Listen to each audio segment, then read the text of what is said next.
Um bom dia a todos. Meu nome é Mariane Yurishiohara Lubke e, junto com o Arley Costa Júnior, iremos apresentar um comunicado científico que versa sobre o planejamento de políticas públicas educacionais para um cenário pós-Covid e a necessidade de enfrentamento da desigualdade estrutural no Brasil. A metodologia utilizada foi a pesquisa bibliográfica, as estatísticas oficiais do governo brasileiro e estudos de organizações não governamentais sobre a educação em tempos de pandemia.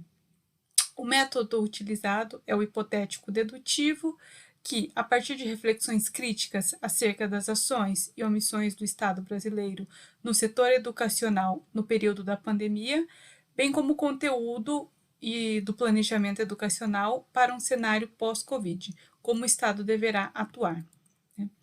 Para se fazer essa reflexão, é necessário inicialmente se fazer um panorama constitucional da educação no Brasil. O artigo 6º elenca a educação como um direito social. O artigo 23 confere a competência comum na prestação da educação entre a União, os Estados, o Distrito Federal e os municípios. O artigo 30 confere a competência ao município para a manutenção de programas de educação infantil, que no Brasil vai do 0 aos 5 anos de idade, e de ensino fundamental, que vai dos 6 até mais ou menos os 15 anos de idade, tudo com a cooperação técnica e financeira da União e do Estado.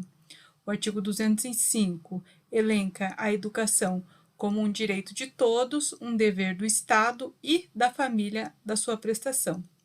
O artigo 206 garante o pagamento de um piso salarial nacional para os professores da educação escolar pública.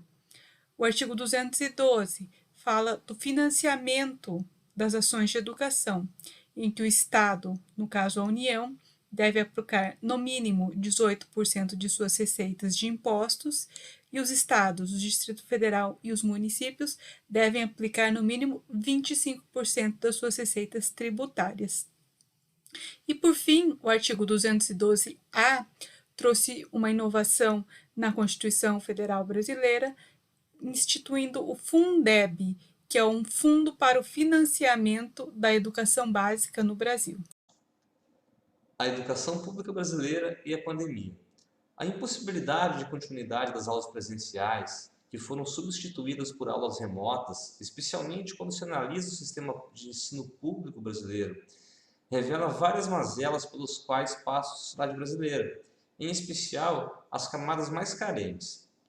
Desde a carência alimentar de crianças e jovens, que por vezes tinham na escola a sua única ou prioritária fonte de alimentação diária, até a impossibilidade de acesso às aulas remotas, pela ausência de tecnologia da informação, como equipamentos de informática, computador, telefone e acesso à internet, ou as baixas conexões, velocidades ruins de conexão.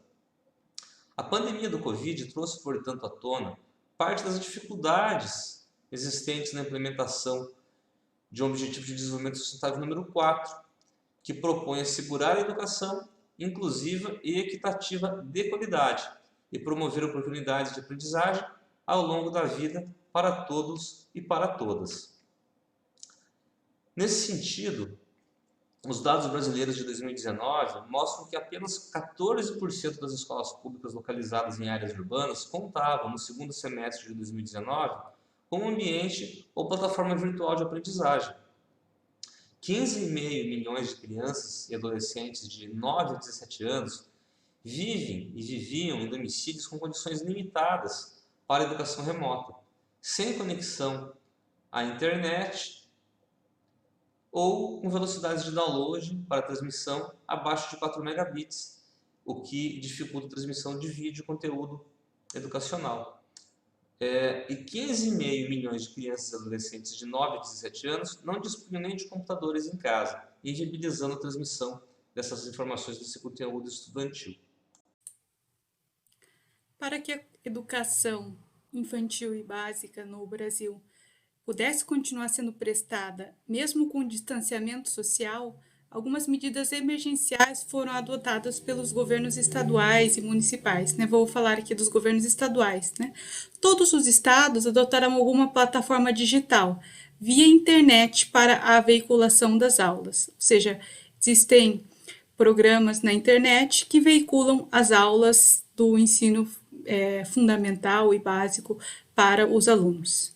11 estados brasileiros mobilizaram a televisão, e alguns estados ainda estão disponibilizando os alimentos que seriam servidos na merenda escolar para as famílias dos alunos matriculados. Mas, assim, entretanto, a pandemia trouxe vários reflexos no setor educacional brasileiro, principalmente no setor público, né?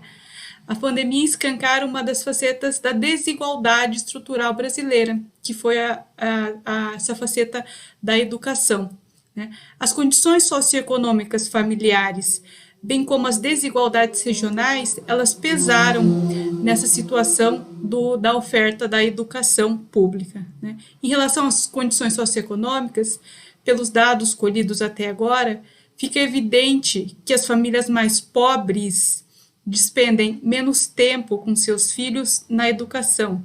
Os pobres tiveram o equivalente a 51 dias letivos, enquanto os mais ricos, o equivalente a 78 dias letivos, né?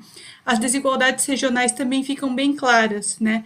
Nas regiões norte e nordeste do Brasil, que são mais pobres que o sul, eles mostram essas diferenças, né? Por exemplo, em algumas regiões do estado norte, como o Pará e o Amapá, menos de 50% dos estudantes mais pobres tiveram atividades escolares, enquanto nos estados do sul, como Santa Catarina e Paraná, que é o estado do qual falamos, esse percentual é superior a 95%. Né? Isso suscita que o planejamento de políticas públicas educacionais para um cenário de pós-Covid deve levar em conta essas desigualdades regionais e essas desigualdades sociais que ficaram escancaradas nesse momento.